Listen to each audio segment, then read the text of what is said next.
भी एक worth consideration legislation है वुमेन एम्पावरमेंट की लिस्ट में, क्योंकि जो सबसे ज़्यादा केसेस रिपोर्ट होते हैं, और अनफॉर्चुनेटली बहुत सारे ऐसे केसेस रिपोर्ट नहीं भी होते, बहुत सारे विक्टिम्स जो हैं they suffer injustice at the hand of society, at the hand of courts, at the hand of general people. तो ऐसे केसेस को मीटअप करने के लिए और जो रेप के विक्टिम्स हैं उनको रिहेबिलिटेट करने के लिए and steering them towards the proper course of justice, ये पर्टिकुलर लॉ इनेक्ट और प्रोमलगेट किया गया। इसमें इसकी सेक्शन 3 में बात की गई एस्टेब्लिशमेंट ऑफ स्पेशल कोर्ट्स की, लेकिन इसका जो सबसे अहम जो अचीवमेंट है इस लॉ की, वो इस एक्ट की section 4 anti rape crisis cells की बात करती है। ये सेक्शन ये कहती है कि secretary ministry of law and justice in consultation with the chief secretary of the province or the chief commissioner of Islamabad, as the case may be, shall establish as designate as many anti-rape crisis cell throughout the country in relation to offences which have been mentioned in Schedule 2.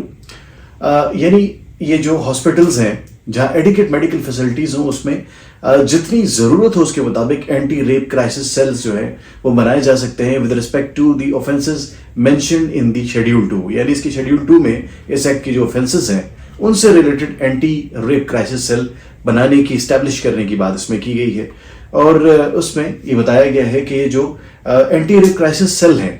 They will be headed by the concern commissioner और deputy commissioner of the area as the case में be. Section 6 जो है इस particular act की, वो legal assistance की बात करती है। इसमें कहा गया है कि the legal aid and justice authority establish under the legal aid and justice authority act 2020 का एक्ट है, उसके तहत जो ये अथॉरिटी क्रिएट की गई है वो बाउंड होगी ऐसे रेप विक्टिम्स को लीगल असिस्टेंस प्रोवाइड करने के लिए। इस सेक्शन की सब क्लॉज 2 ये कहती है कि in addition to the legal assistance which is likely to be rendered in accordance with section 6 सब clause 1, इसके अलावा भी ऐसे एडवोकेट्स का पैनल और वॉलंटियर्स का पैनल जो है वो मेंटेन रखा जाएगा, और इधर प्रो बोनो पब्लिक हो या ये है कि वो ऑन फी बेसिस जो है ऐसे जो रेप के विक्टिम्स हैं उनको लीगल असिस्टेंस प्रोवाइड करने के लिए बाउंड होंगे। सेक्शन 9 जो इस एक्ट की वो डिफाइन करती है कि इन्वेस्टिगेशन जो है रिस्पेक्ट ऑफ शेड्यूल्ड ऑफेंसेस वो कैसे होगी, और इसमें special sexual offences investigation units SSOIUs अगर हम उसको एब्रीवेटेड फॉर्म में कहें तो उनकी बात की गई है। और वो कहा गया है कि एस्टैब्लिश किए जाएंगे हर प्रोविंस में बाय द प्रोविंशियल गवर्नमेंट और for the capital territory of Islamabad by the federal government. और ये जो SSOIU जो है special sexual offence investigation units जो हैं ये ऐसे ऑफिसर्स पे कंप्राइज करते होंगे जिनको ट्रेनिंग हासिल होगी, जो ट्रेनिंग कर चुके होंगे सेक्सुअल ऑफेंसेस की इन्वेस्टिगेशन में, और इनका एक मेंबर जो है इस टीम का वो लाजमी तौर पे फीमेल होगी, कोई एक मेंबर। और इसमें जो इन्वेस्टिगेशन में जो शेड्यूल 1 में जो ऑफेंसेस प्रोवाइडेड हैं वो SSOIU उनको इन्वेस्टिगेट करेगी, और शेड्यूल 2 में जो ऑफेंसेस हैं वो SSOIU इन्वेस्टिगेट करेगी under the supervision of police officer which is not below the rank of BPS 17, यानी 17 ग्रेड के एक पुलिस ऑफिसर की सुपरविजन में जब कोई ऑफेंस जो है वो शेड्यूल 2 में फॉल करता हो। अगर कंप्लेनेंट जो है वो अग्रीव्ड है ये जो इन्वेस्टिगेशन जो है जो कैरी ऑन की गई है उससे, और रीजनेबल ग्राउंड्स एग्जिस्ट करते हैं उसके ग्रीवियंस से रिलेटेड, और वो ग्रीवियंस जो है सुपरफिशियल नहीं है, तो इन्वेस्टिगेशन जो है वो ट्रांसफर कर दी जाएगी district head of investigation of police को। इसी एक्ट की फर्दर सेक्शन में सेक्शन 11 में इंडिपेंडेंट स्पोर्ट एडवाइजर की बात की गई। इसमें ये कहा गया है कि अगर एंटी रेप सेल जो है वो डिटरमिन करे या उसको लगे कि इसकी जरूरत है तो किसी भी इंडिपेंडेंट स्पोर्ट एडवाइजर को वो डायरेक्ट कर सकती है कि जो विक्टिम है कोर्ट प्रोसीडिंग के दौरान ये इंडिपेंडेंट स्पोर्ट एडवाइजर उसको कंपनी करे, so as to reduce the pressure duress on the mind of the victim. ये स्पेशल कमेटी जो है in consultation with the ministry of human rights एक लिस्ट प्रिपेयर करेगी इंडिपेंडेंट स्पोर्ट एडवाइजर्स की tehsil level पे और डिस्ट्रिक्ट लेवल पे।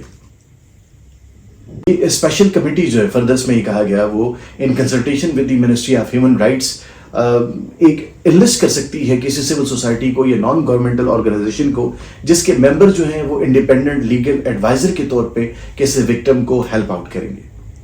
ये जो इंडिपेंडेंट स्पोर्ट एडवाइजर होंगे ये कोई ऐसा शख्स होगा जो स्किल्ड पर्सन होगा in respect of dealing with a rape victim, ये कोई डॉक्टर हो सकता है, कोई साइकोलॉजिस्ट हो सकता है, लॉयर हो सकता है, पैरालीगल या lady health worker, social worker, या कोई ऐसा शख्स जो मेंबर हो किसी सिविल सोसाइटी का या नॉन गवर्नमेंटल ऑर्गेनाइजेशन का, जिसको एनलिस्ट किया गया under the provisions of section 11 sub clause 3। जो अगली प्रोविजन है जो इस एक्ट को और भी ज्यादा फोर्टिफाई करती है, इसको और भी ज्यादा बीफ अप करती है और इसकी एफिकेसी को मजीद बढ़ाती है, वो इन कैमरा ट्रायल की प्रोविजन है। इसमें यह कहा गया है कि ये ट्रायल जो है शेड्यूल ऑफेंस का, ये इन कैमरा ट्रायल होगा, यानी सेक्लूडेड प्रोसीडिंग्स होगी। हाँ, अलबत्ता कोर्ट के पास ये ऑप्शन मौजूद है एज पर section 2 of the main section 12, जो ये कहती है कि ये कोर्ट के पास ये इख्तियार मौजूद होगा। अगर ये ट्रायल इन कैमरा होगा, लेकिन कोर्ट के पास ये पावर्स मौजूद हैं कि ऑन इट्स ऑन मोशन और on the application of any party, ये कोर्ट अलाउ कर सकती है किसी पर्टिकुलर पार्टी को या किसी पर्टिकुलर शख्स को to be a part of that proceedings. इसके सेक्शन 2 में ये कहा गया कि अगर कोई प्रोसीडिंग जो है वो सेक्शन 1 के तहत इन कैमरा प्रोसीडिंग्स अगर जो है वो कैरी ऑन की जा रही हैं, तो कोर्ट जो है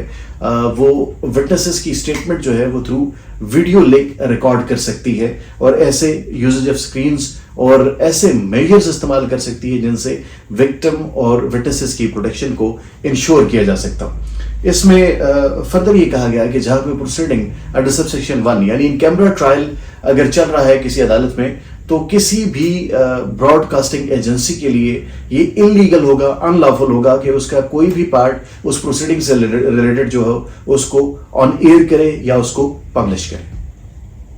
इसी एक्ट की सेक्शन 16 में जो ट्रायल से रिलेटेड प्रोविजंस है, उसमें ये कहा गया